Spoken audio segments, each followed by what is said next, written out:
Night that are coming here to make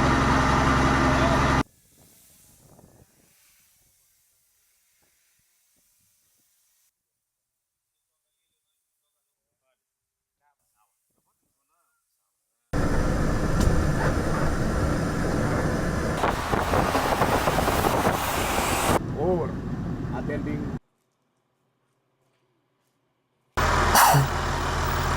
We are here today at Atras area where the gangs had invaded on 1st of January 2025 while this country of Haiti was celebrating the Independence Day, and we came with a team whereby we surely engage the gangs.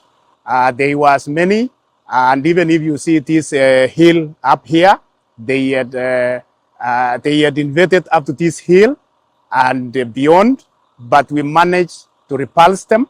We engaged them, so we pushed them down, and they went away, whereby we overpowered them. And currently, the area is safe, and it is very peaceful, and the members of the public have now come back, and they are going on with their life as usual.